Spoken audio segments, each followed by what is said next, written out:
was to vote in favor of extending a TIF, whichever one it may be that was going to close, for the purpose of affordable housing. Shorewood is one of, in my opinion, highly in need of housing that is affordable to our seniors, to affordable to members that currently cannot live here because the housing stock is so expensive. I think that it will go, we're working so hard on equity measures, and it's something that our community is very, very supportive and asking for. And so for those reasons, I definitely would want to take the opportunity to utilize any kind of financing avenue that is given to us, especially from the state of Wisconsin. And so just by them offering this to municipalities, I think was a huge step. And I certainly want to pass that up and have our residents not be able to take advantage of that. And so for those purposes, I certainly would like to hear the discussion before I say what my vote would be, but I am highly at the moment supportive of any mechanism that we have that can assist in developing affordable housing in our community. So with that, is there anybody else that would like to? Yes, Trustee Stokebrand. Obviously, we have other TIFs proposed to close in the coming years.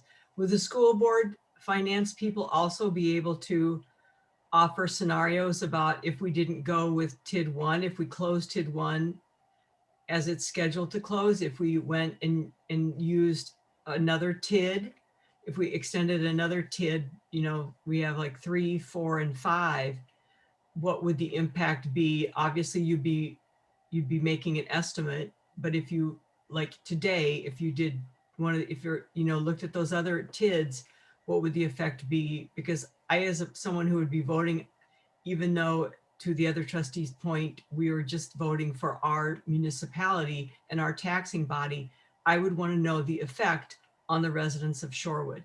So if we did decide to close this one and leave another one open longer for the affordable financing, it wouldn't be as big, but I wonder if that would be better in terms of the tax burden to the residents, the tax owners. Thank you.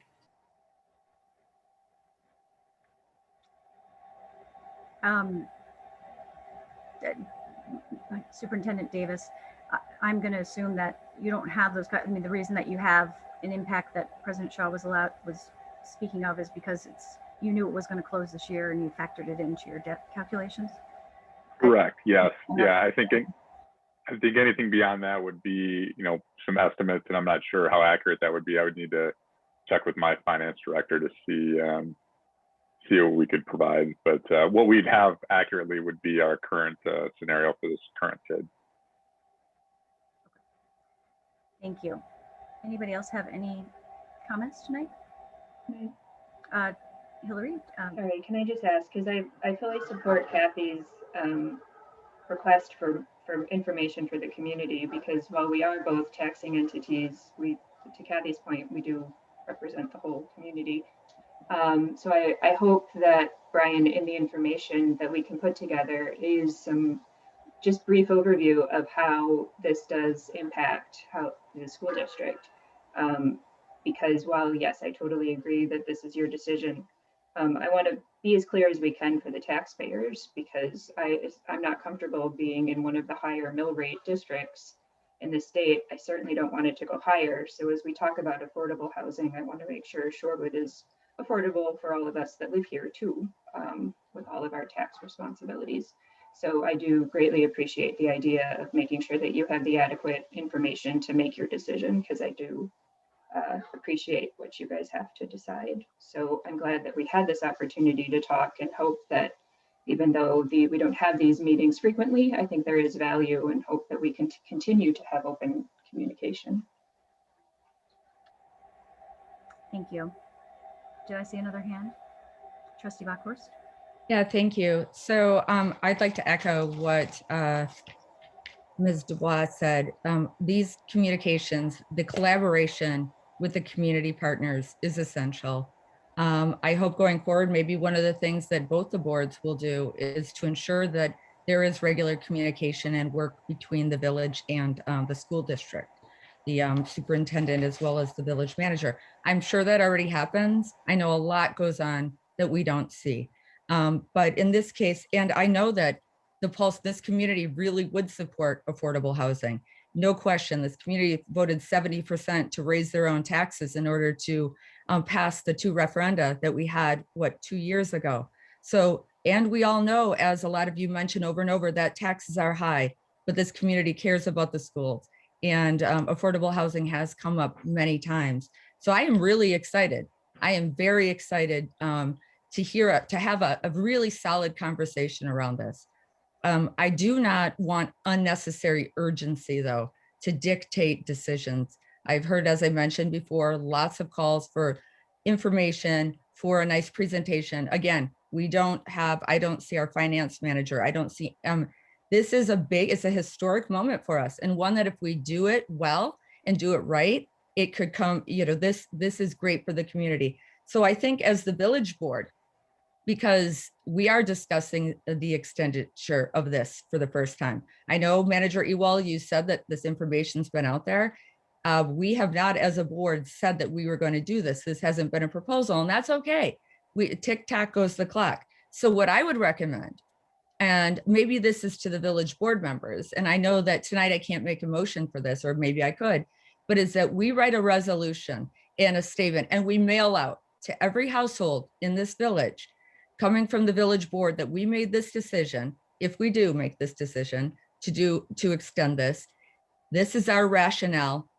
These community partners, the 5 of them, right? I'm not sure how everyone will be impacted yet, because yet we don't have our village packet. We don't have this information as a board to even speak intelligently about this. But if there are impacts on the mill rate, for example, for the school board or MMSD or the county, that this is what this will be. But in spite of that, we did this anyway, because that's, showing leadership and showing that we are not just going to stick it to the school board because they weren't mind readers.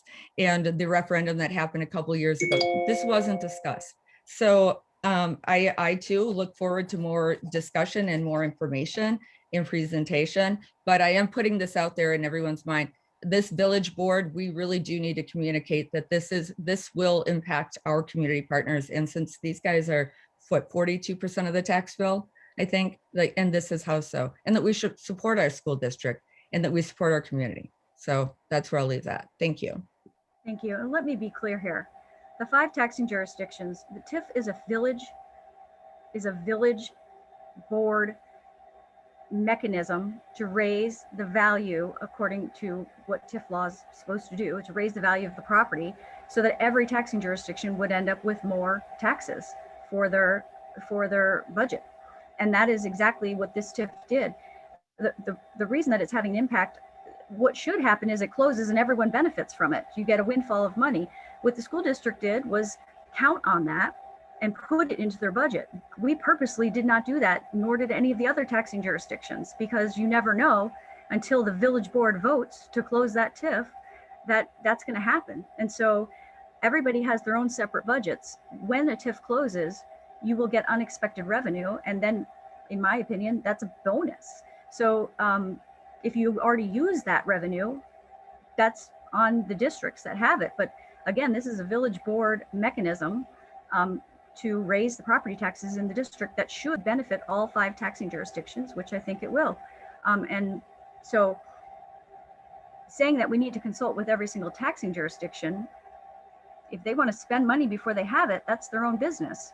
But again, when it closes, everyone should get some revenue. So that's not exactly what I said, Trustee Rozak, but you did hit it. We did not have this conversation with them.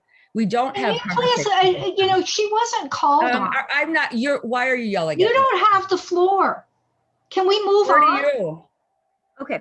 So if anybody else doesn't have a comment on that, we will go ahead and go to the next agenda item. Nope. Okay, we're going to move on. Agenda item number 5 is crossing guards. Rebecca or Brian?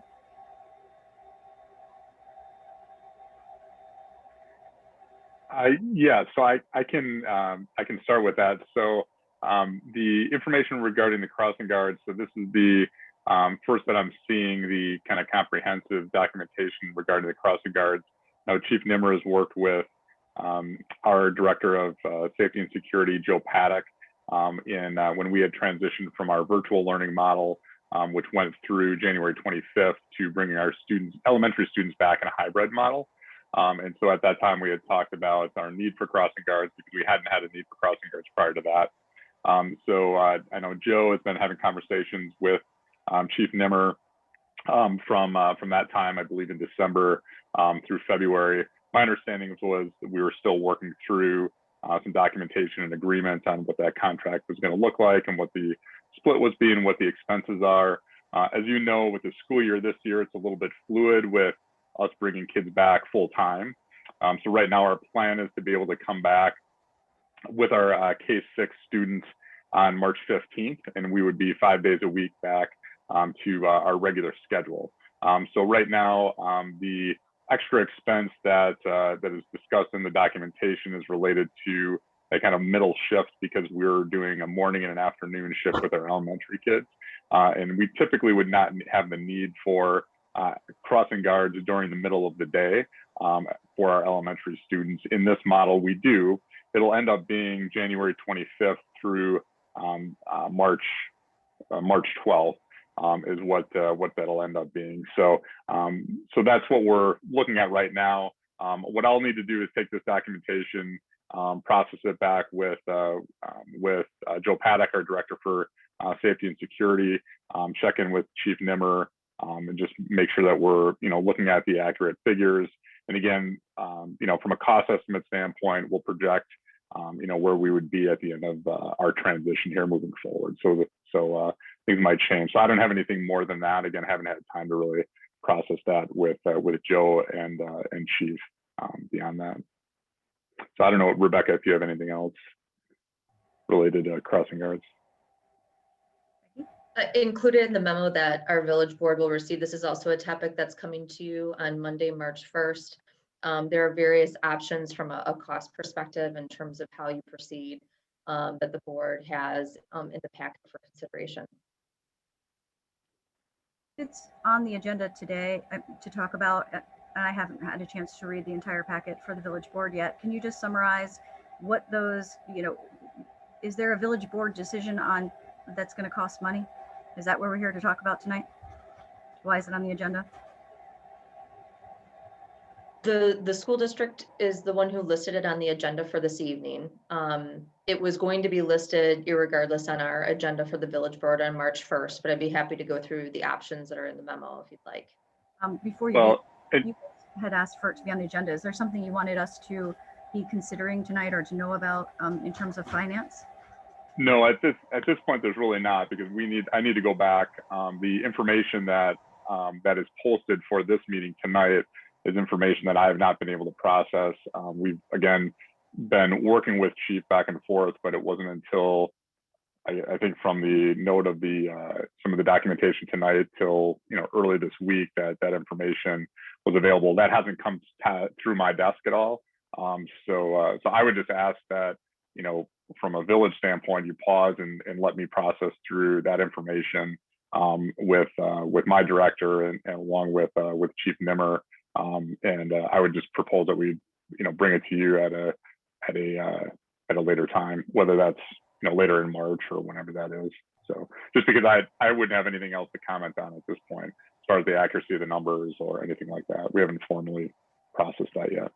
And Rebecca, can we pull it from the agenda or I can move to defer the item on Monday? Yes. Okay, thank you.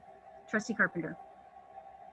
I was just going to ask if we knew when contracts needed to be signed, or I thought we had signed a couple-year contract. So I guess that's sort of, because if I remember correctly, and I know this was a while ago, pre-COVID, which seems to be years ago, what we all had talked about was we signed a couple-year contract. It gave us some cost savings.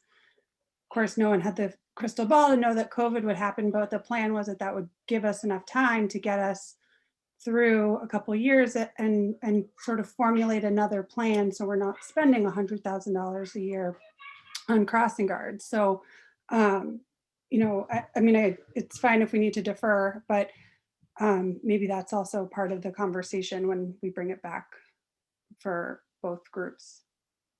And maybe Rebecca or Brian, you can give us an update. Staff was directed to start working. I believe it was a 2-year contract with a 1-year extension that we adopted. And the purpose was by 2 years, we should know, because staff was going to work together, which they were directed and agreed upon, to come up with some options for both boards to talk about at by board, in lieu of signing a $100,000 contract every single year for crossing guards. So can someone from either Becky or Brian, preferably Superintendent Davis, give us an update on how those conversations are going?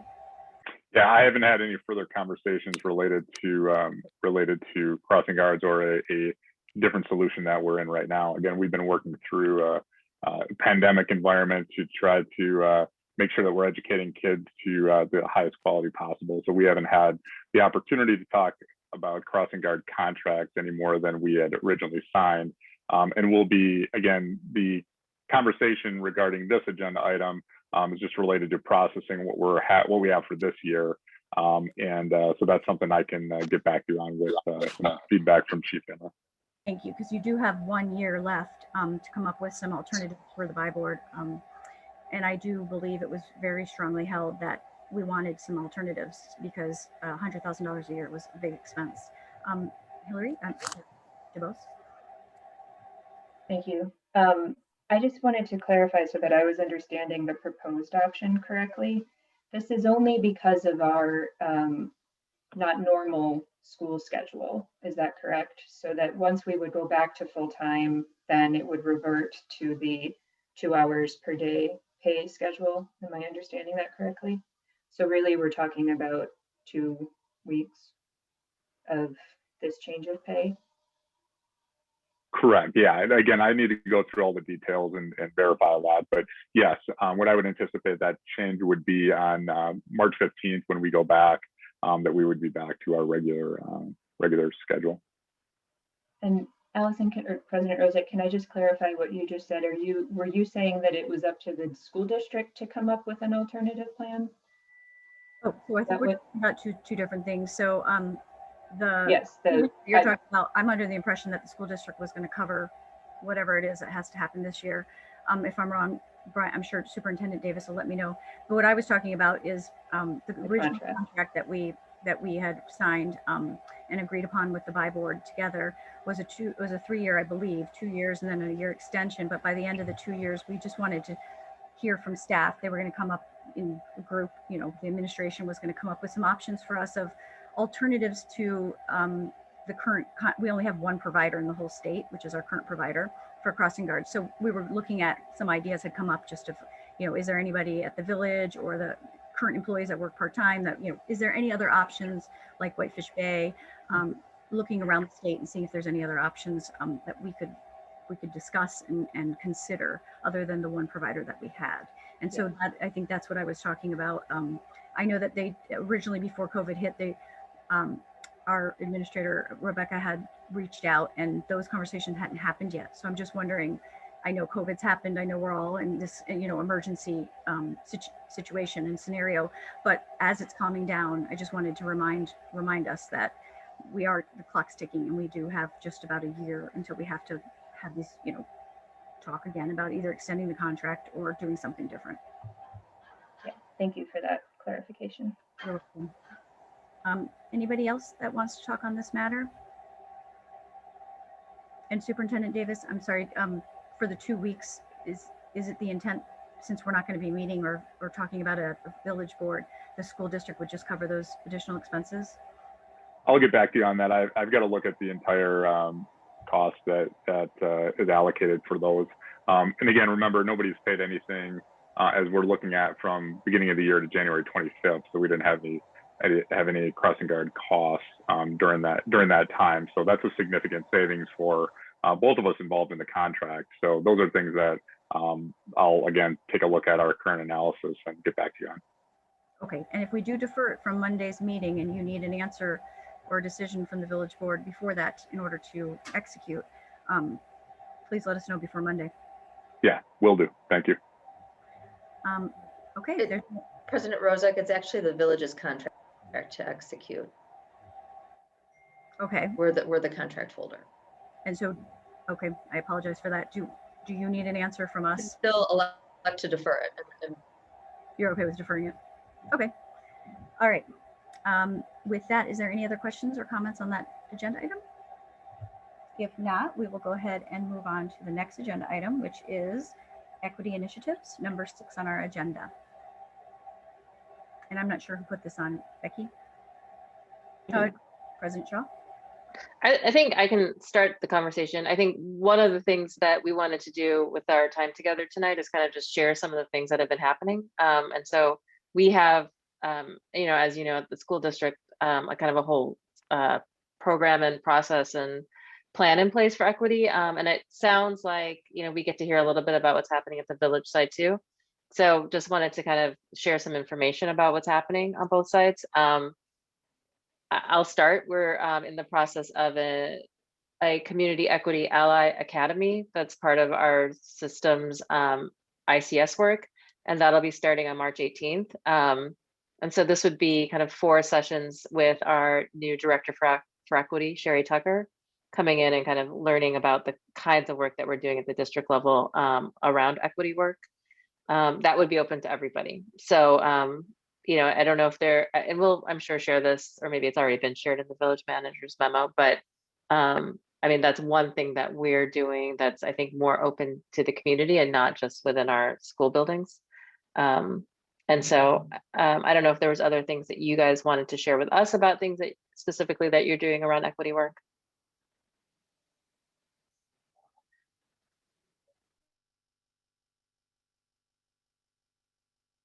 You're muted.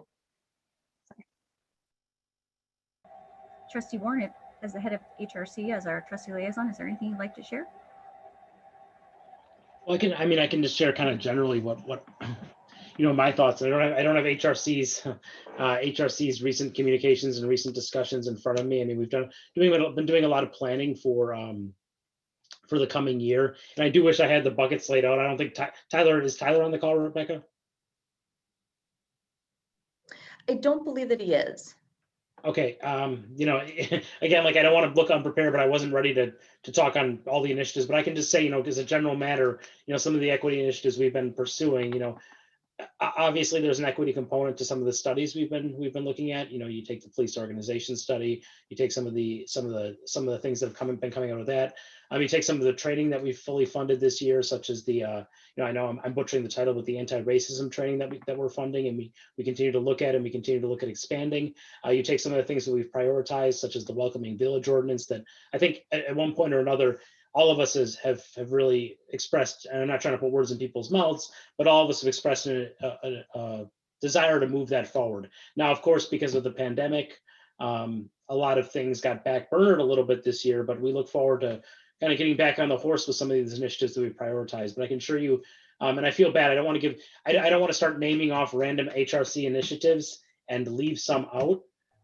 But certainly there are very active committees. There are several subcommittees that are working on a lot of different initiatives, which can be found in the agendas. And I wish we had Tyler, if I could pull them up quickly, but I don't want to keep everyone, I don't want to hold everyone while I talk. Thank you. And just to chime in, I can supplement the information for the village. Some of the things that the village board, or the majority of the village board, has voted on for equity purposes has been keeping the tax rate low.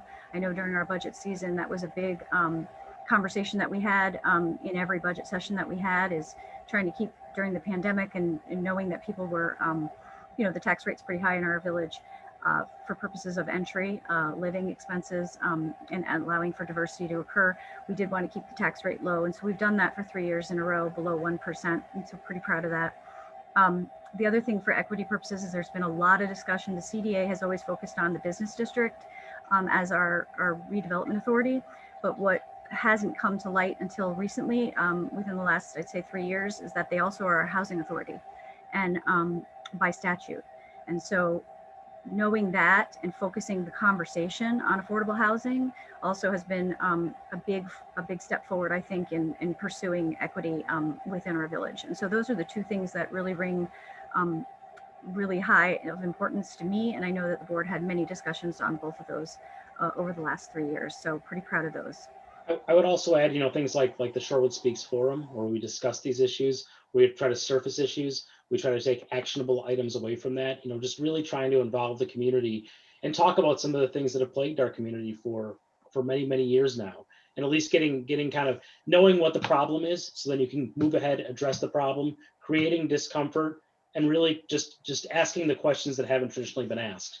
And, you know, at the end of the day, it's really about being comfortable with surfacing issues that have been there and trying to solve them in myriad ways, which, you know, as a board, we've tried to push forward a lot of different things this year in order to solve some of those problems and fill some of those gaps. Thank you. Trustee Stokebrand and then Trustee Bockhorst. I'll try to be brief. So I'm one of the trustees that's part of the EDI training with Sam Coleman, your director of curriculum, I believe. And so all department heads, and I think in many departments, it goes to the second leadership level. We're doing the equity diversity training with Sam Coleman. And I'm also on the plan commission. And I know this year in the comprehensive plan update, for the first time, I believe we're outlining how racism was structurally in our community. We're outlining our comprehensive plan will show where redlining was, and it will talk about the deed restrictions for the property was only available to white people. And I think that that's an important acknowledgement to have in village documents. Thank you. Trustee Bockhorst. Yes, thank you. Some of the other things, we have been really partnering with Shorewood Moving Forward and other organizations that are really working on equity. Also, the village, we just allowed for overnight street parking because, as we all know, that 54% of our village is rental. And the way that we currently, before this, had it structured that you had to purchase a spot and it could be within 2 blocks of your home. And so now we've opened up parking for many people, which helps across the board. And when we talk about equity, obviously, we're not just talking about race, we're talking about socioeconomic differences, abilities, and different ages as well. I know we've been looking at trying to find ways to allow people to age in place and people with different abilities. Now, we haven't really gotten far on that as a board, but hopefully it sounds like, because as the leaders at the school district, we will have to, I look to partner more with you guys, especially with this new equity officer. I forget what her name was. I'm sorry, did Bryan or Paru want to? Sherry Tucker. Sherry Tucker. What is her title though? I'm sorry. Oh, Director for Equity. Director for Equity. I know we had some robust discussions at the village board. We didn't find the money in the budget to fund something like that. We did fund some Unlearning Racism, but we do not have anyone on staff or any, so hopefully we can find a way moving forward to work more with you guys and maybe, you know, see, we'll let you guys be the guinea pigs. And I know Milwaukee and a lot of municipalities have these directors, but we can look for that. We've also, in addition to allowing on-street parking, even though I think it's still at a higher rate at $40, you know, a month is not very equitable for many. We'll look going forward to maybe even reduce that. At least that's something that I would plan on doing. We also, in the last couple of years, have pushed back against the county when the county wanted to get rid of bus stops on Wilson Drive.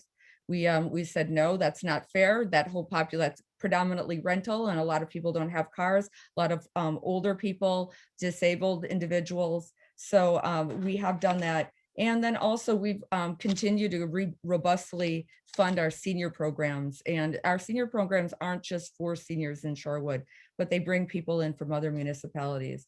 There's a lot more we could do. I'm that brag list, I'm happy about it, but I don't feel it's long enough. So I do look for us to continue to push equity in this area, or I mean, and look for other areas. So thank you. Thank you.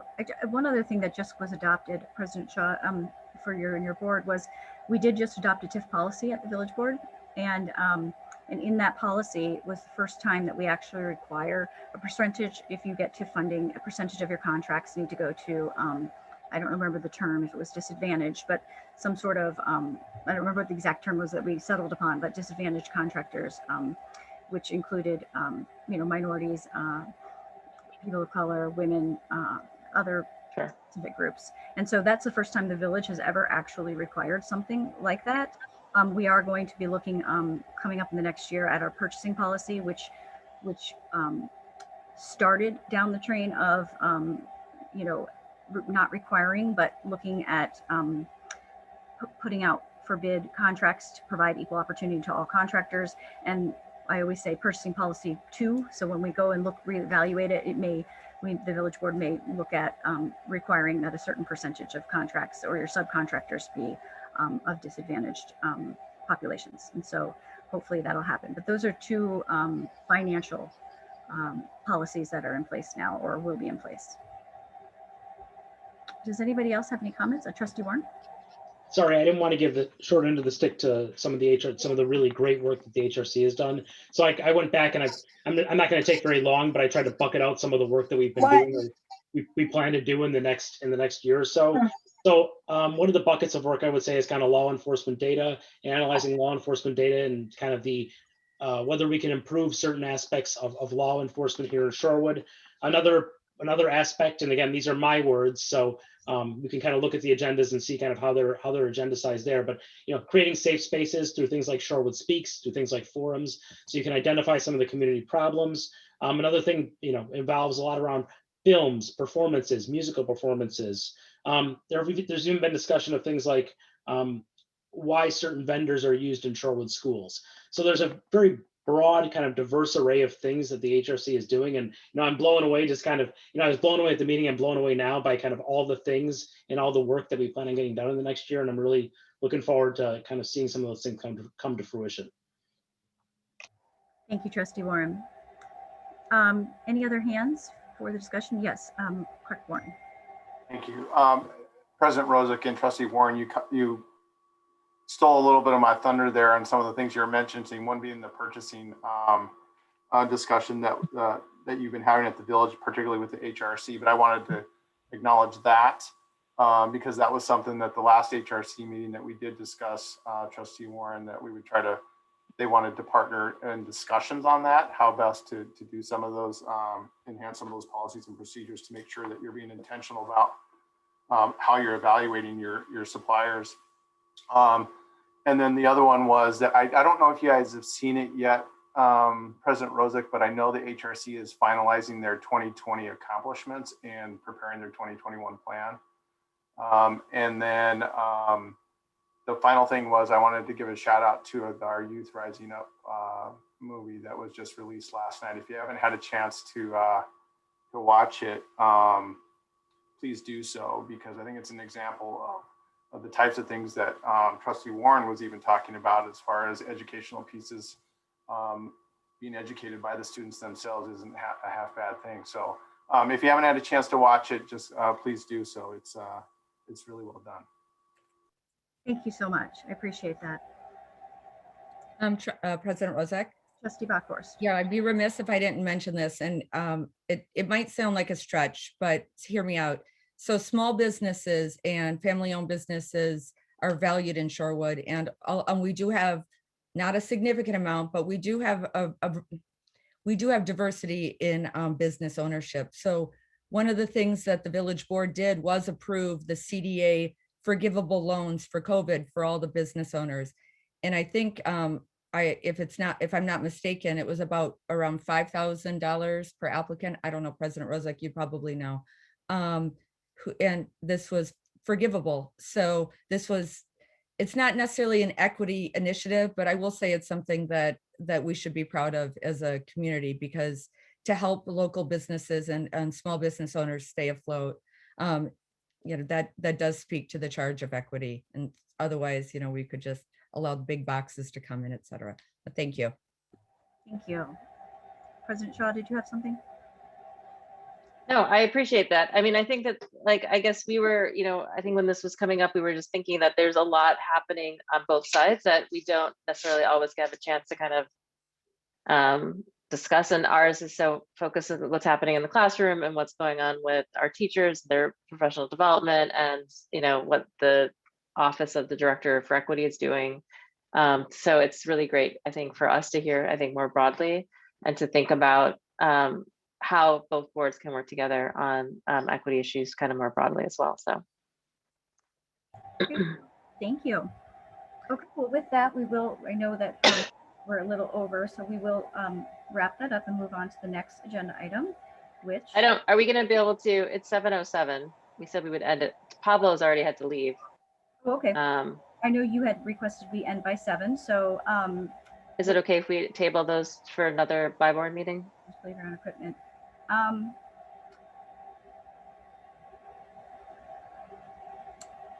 I think that we could get through one more agenda item, if it's okay. Okay. And I know that Trustee Amenta, before she leaves office, has put an agenda item on here, so I'd like to give her the opportunity to discuss.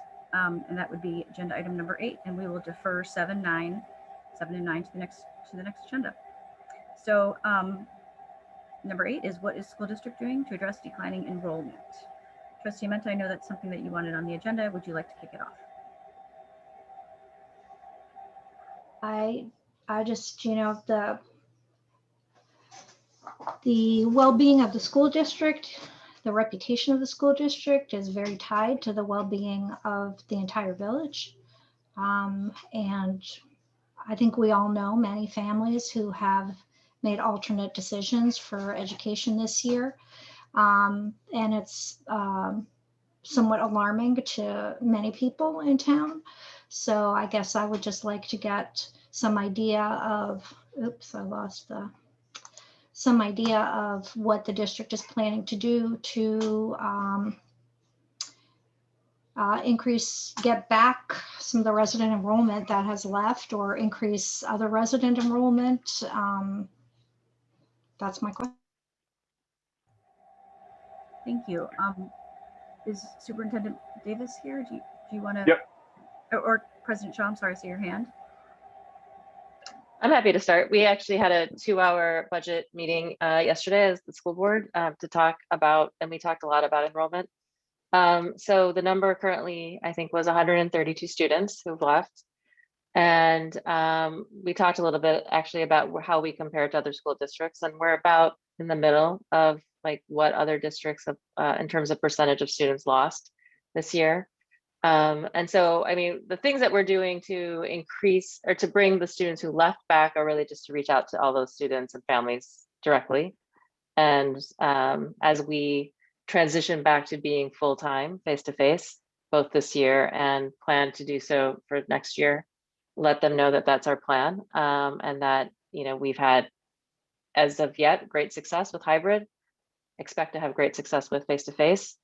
So, I mean, I think that's one piece of it. And I think the other is to really be mindful of the ways in which, we can, I mean, there's only so much we can do, I guess, to encourage younger families to move back into the district or kind of bring in new residents. And I think some of this is kind of handled with the things we've been talking about today with the affordable housing and creating spaces for young families to move in here.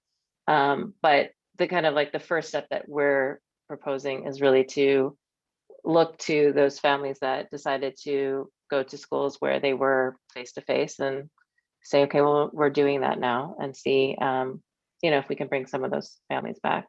I don't know, Bryan, if you want to add anything to that. No, I think that covered it. Thanks. Have you talked to families who have left and asked them what their reasons are, and when people exit the district, is there any attempt to find out why they are leaving? I think it's important just for us to know, because if it is the tax rate, or if it's anything to do with that, we could get the feedback too, would be really helpful, because the village also, as your partner, we control affordable housing, and we are able to control at least our portion of the tax rate. So just that feedback would be very helpful. Sorry, Hilary, were you going to say something? I was, if that's all right. I just think that we need to acknowledge how hard of a year this has been for families, and how so many families have had to make very difficult decisions in how to educate their children. And so I want to be really realistic about families that have left. I know every one of us school board members have talked to families that have left. Some of us school board members have considered leaving. So, I think we need to be really fair about just how difficult this year has been, and how parents from all sides of the issue, whether you want to remain in virtual or be face-to-face, or whatever need you need to make for your child, I think the board, or at least from my perspective, have been very understanding how difficult those conversations are. I think we want to be a district that people want to come to. I hope that those families come back, but this year in particular, I think for me has just reinforced how competitive education is and how we really need to do our best to make sure that people understand what a great school district we have and what a great community we have. So that's partly what I want to add. I think it's a little unfair, and I think it's important to keep the broad perspective that any school district around the state that started virtual lost students. And so if that is of interest to get some of those data points from earlier in the year, we can share that. But I think that's an important perspective to keep in mind.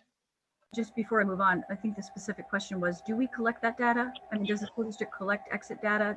That might be helpful for us as elected officials. Yeah, so we collect data of where students go, not necessarily why they left. So sometimes that comes up in our conversations, but in many cases, we don't have those results.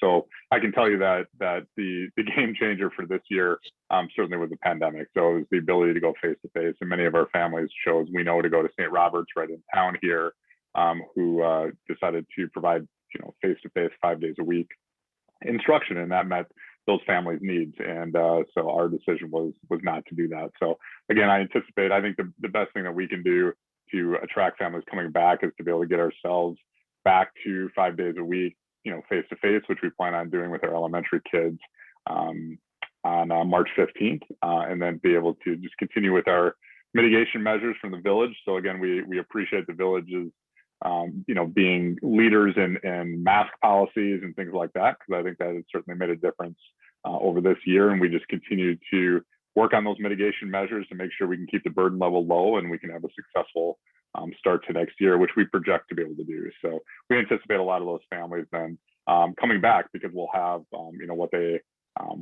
have wanted and offered at a much better price for them, the family.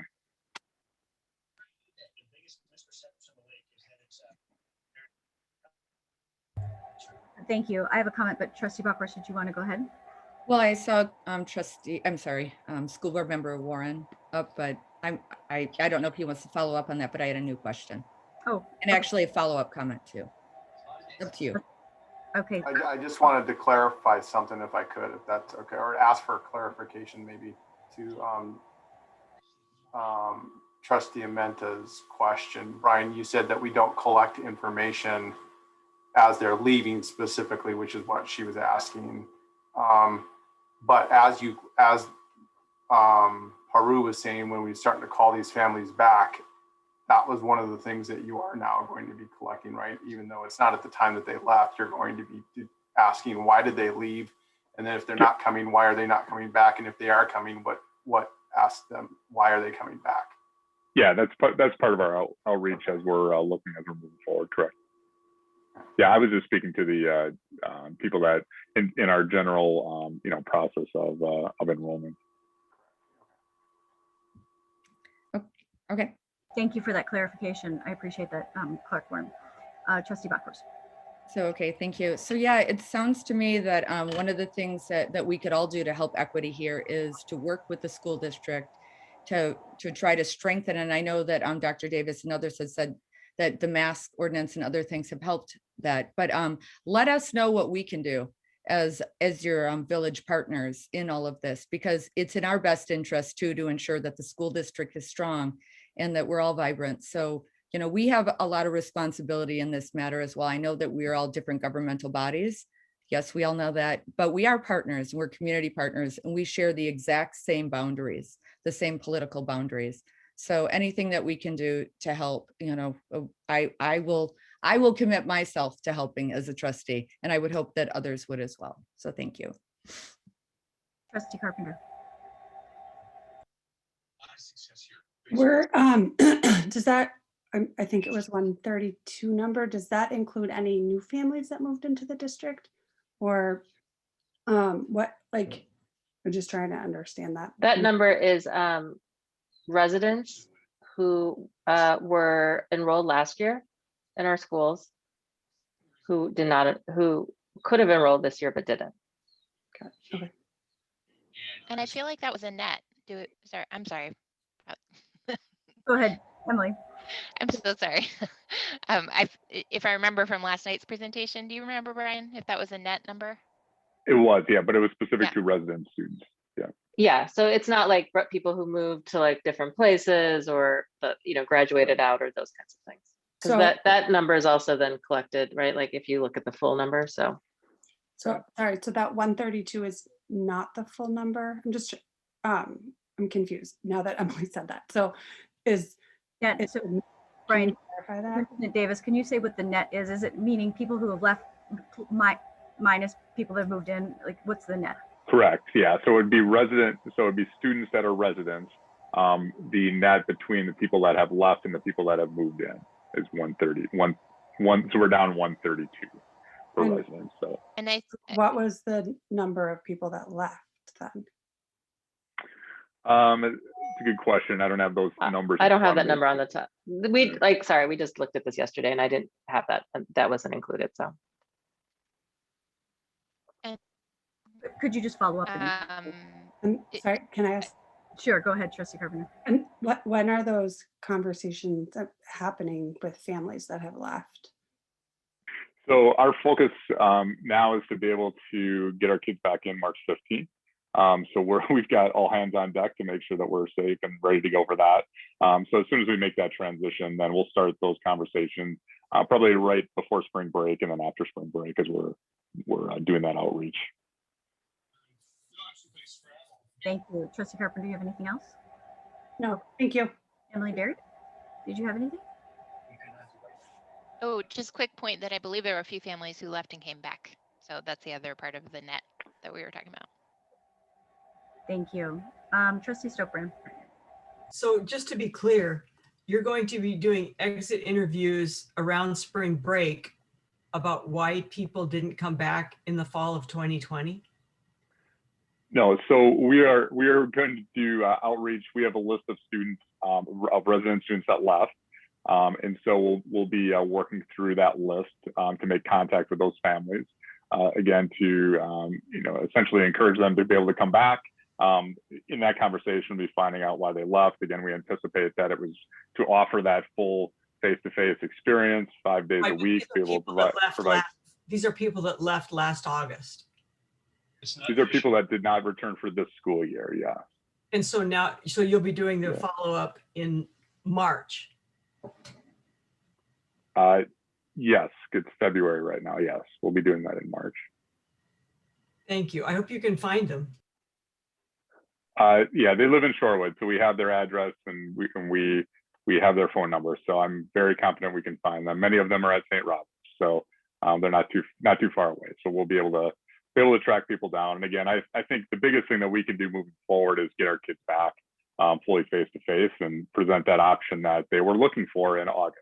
And so now we feel, again, because of the responsibility of the entire village to get the burden level down, which has been great, that we can, in a safe way, be able to move kids back to that full face-to-face experience that many of those families were looking for and provide that stability within their schedule. So I think that's the biggest move that we're making is to be able to bring kids back face-to-face on March 15th. Thank you.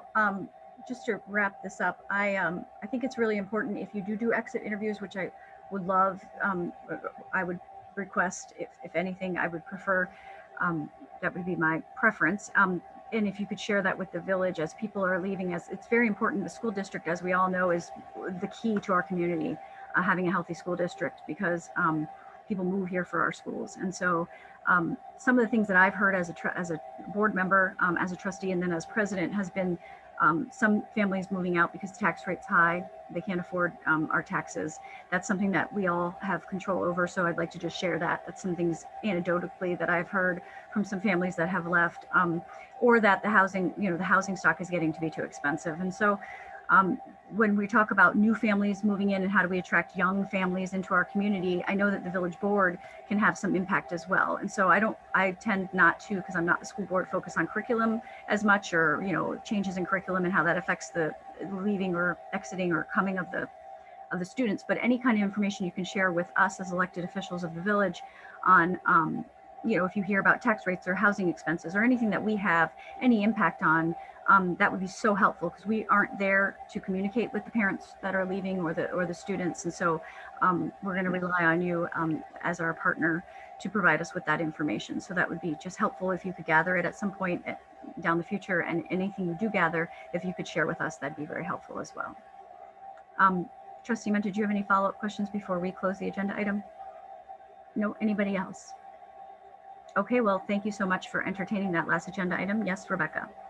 I just wanted to apologize. My internet, there must be issues going on right now in our neighborhood because I'm texting some neighbors and they've also had an issue. So I apologize if I've been in and out for the majority of the meeting. So maybe all of you have been just fine. I am hoping that it didn't impact anything with our meeting tonight. No, okay, all right. So I guess I don't need to apologize, but I want to do that in advance because maybe you were holding really still. Okay. I didn't notice. Thank you for your patience, and thank you all for joining us tonight. Thank you. And if you have any holes Thank you. in your meeting notes or anything that you need, Bryan, she can call you, correct? Yeah, sounds good. Okay. Yep. All right. So with that, I don't think there's anything else. I will go ahead and take a motion to adjourn. So moved. Oh. Do we have a second? Okay. Motion by Trustee Bockhorst, second by Trustee Stokebrand. All those in favor say aye. Aye. Aye. Opposed?